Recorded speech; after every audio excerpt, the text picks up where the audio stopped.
Magandang gabi ulit sa inyong lahat. Ito ulit ang inyong likod, Mike Padua, at nandito ulit tayo ngayong gabi para ibigay sa inyo yung latest update sa bagyong si Auring. At ito po ay sa ngayong gabi po ng linggo, Pebrero 21, 2021. At itong Tagalog version po ay pinalilingkod sa inyo ng Typhoon 2000. So nakita po ninyo, nilagyan ulit natin ng TS. Ito si Auring, hindi na po TD dahil po again, naging ganap na tropical storm ulit siya. Kanina po mga bandang hapon ay nagpakita po siya ng paglakas, but as we speak right now, medyo mahina ulit yung kanyang circulation. Papakita namin yan sa inyo, baka maging tropical depression. Dito yung fast animation, so kita ninyo nag-reorganize siya kanina, and then yan medyo, although baka tropical storm pa rin yung kanyang lakas, pero medyo sira na po ang kanyang circulation dahil po sa pagpasok po ng cool dry air mula sa amihan at sa pag-interact na po sa kalupaan po ng Visayas. So medyo nahihirapan po ang kanyang sirkulasyon. At ito po yung ating zoom in satellite animation. So kinakita po natin kung kanina, observe natin dito, move natin back dito yung image. Yan po.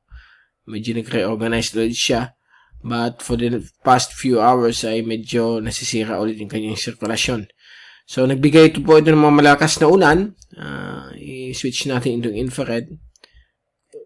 Yan po, since kanina umaga po, grabe mga ulan dyan at kumalat na rin sa ibang bahagi po ng Kabisayaan. Mga patchy rain clouds naman po sa Kabikulan. Kanina umulan between 4 to 8. Na yun, medyo kalmado na po dito sa Bicol region. At napakahirap po i-determine kung saan yung center niya. So, maya-maya, nalaman po natin yan dahil sa update natin tomorrow morning. But possible po na dito po siya magla-landfall sa Eastern Visayas sa loob ng 6 hanggang 12 oras. So, likely early tomorrow morning, magla-landfall na po siya. At patuloy pa rin ito magbibigay ng mga ulan. So, overnight, may mga lalabas pa rin dyan mga blossoming thunderstorms na magbibigay ng mga ulan sa malaking bahagi po ng Kabisayaan at also sa may northern tip ng Mindanao, although pahina na po yan sa may area po ng Mindanao, so baka mag-improve ng weather sa kanila bukas. So ito po yung tracking natin kaninang alas 5 at dito po siya magla-landfall. Dadaan po mga early morning between Siargao o Dinagat, pero pag umakyat ng bagya baka dito na po yan sa may Tacloban area later. Pwede rin dito sa may Eastern Samar, somewhere there ang kanyang possible na pwedeng daanan pag umakyat po ang kanyang tracking. But most of the model shows later area ang kanyang landfall within the next 6 to 12 hours. So, ang possible landfall po sa Leyte is between 7 to 9 a.m. or 6 to 8 a.m. At pagtawid po niya dito sa may area po ng Northern Cebu at northeastern portion ng Panay ay baka malusaw na po siya bilang isang tropical depression o hihina. 2 p.m. po yan. At pag tahak niya po dito sa Mindoro, 2 a.m. po ng Martes, ito po ay baka maging isa na lamang pong low pressure area. So medyo hindi masyadong mainit na ang karagatan dito. Pinapasukan pa siya ng cool dry air. So, mahihirapan po siya makasurvive. At dito nga, pinapakita po paglampas po ng Visayas, baka maging isa na lang po siyang low pressure area. So, yan po ang magiging lifespan nitong weather system na ito, yung kanyang historical track for the next 24 hours or 48 hours. At ito naman po yung ang ating Asian Agency's track. So, yan po lahat nag-agree. Dito po siya sa may Eastern Visayas na magla-landfall at lalo na sa may later area. At dito po dadaan sa may northern coastline ng Panay Island, northern tip of Cebu. At pagdating niya po sa may Mindoro, baka LPA na lamang po itong weather system na ito. Ito po ang multi-model diagnostic comparison para makita niyo kung ano nangyayari po sa buhay nitong bagyong ito. And kita po natin dito na bumaba na yung kanyang intensity forecast. So for the next 2 to 3 days ay nasa below tropical storm na siya o TD status. Baka maging LPA na lamang po siya. kumakalawa. At kung titingnan natin yung kanyang tracking, ayan pa rin, same pa rin. At dito naman po sa ating deep layer shear, yung upper level winds, kita ninyo, noong February 20, malakas pa yung hangin sa ibabaw ng bagyo, kaya nasira siya, naging TD, but abruptly po ay bigla-biglang humina po yung shear. So, ngayong gabi, February 21st, ay medyo more light to moderate na po, kaya nagkaroon po siyang re-intensification process. But gaya ng sinabi ko, dahil malapit na po siya sa lupa ng Visayas, baka masira na tuluyan ang kanyang sirkulasyon, at pinapasukan po siya ng malamig na hangin, tuyong hangin po na malamig galing po sa amihan.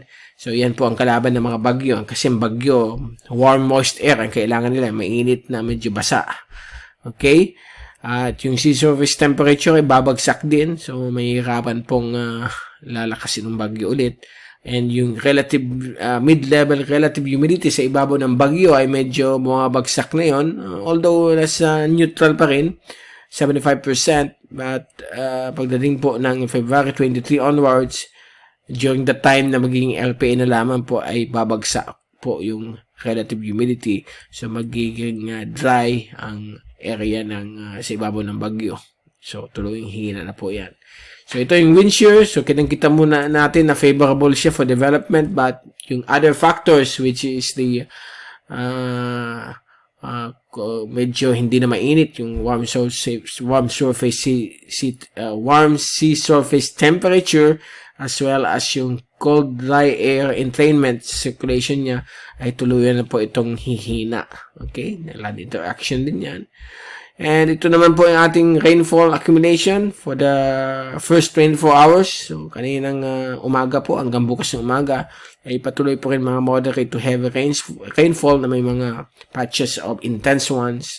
Dito po sa may southern portions po ng Visayas, sa may Bohol, southern Cebu, southern Negros, dito rin po sa may Caraga and eastern Visayas. So, silangan bagay po ng Samar at silangan bagay po ng Leyte. Kakaroon po dyan mga moderate to at times heavy rainfall. Bicol naman po, light, very light drizzle to moderate rainfall, especially the eastern sections ng Kabikulan. And for the next 3 days, ay wala naman masyadong grabing ulan. Dito lang po sa may Sulusi at southern part ng Palawan. Dito po sa Bicol region, may mga inaasahan po tayong mga ulan, pero hindi naman po ito masyadong kalakasan, kasi accumulated po ito for 3 days. Kung i-divide mo ito, mababa na po yung count niyan. So, expect natin may mga light to moderate rain showers pa rin at thunderstorms sa bahagi po ng Kabikulan at Eastern Luzon. At kasama din po mga ibang areas po ng Southern Tagalog provinces like Laguna, Batangas, Lubang Island, itong Mindoro. So, yan po ang forecast sa ulan mula sa ECMWF, coalitionmundo.com. Kita rin nyo, ang Central Visayas, malinaw na malinaw. May mga patches of thunderstorms pa rin na pwede mangyari.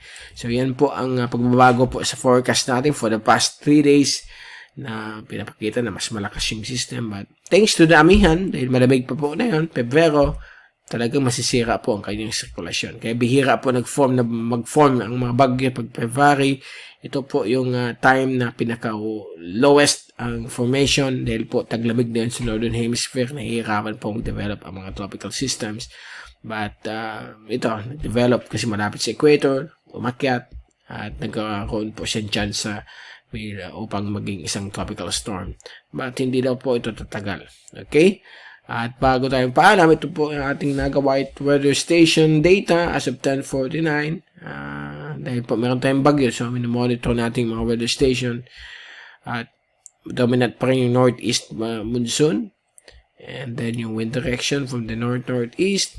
10 kph na yun yung kanyang hangin. Kanina may dumaan si Kurong Squall. Umabot po ng 38. Kita po natin, ito.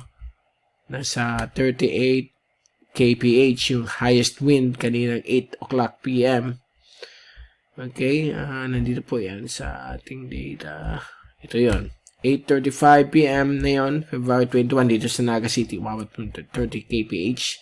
So, medyo strong breeze, ang hangin. Walang ulan, ayan po, for the day is 16.8, light to moderate lamang po yan. So, nothing to worry about.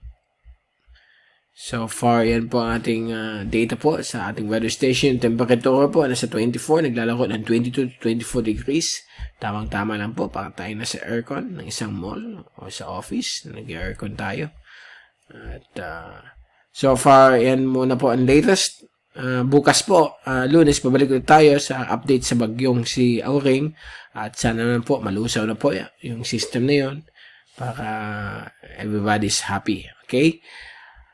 So, with that, tapos na natin itong update at babalik ulit tayo bukas para ibigay sa inyo ang latest sa bagyong si Auring. Mula sa Typhoon 2000, si Mike Padog papaalam. Mag-iingat po tayong lahat. Hashtag Weatherwiser, hashtag TyphoonWiser. Hanggang sa muli, maraming salamat po sa inyong pakikinig at panonood. At God bless po sa inyo lahat.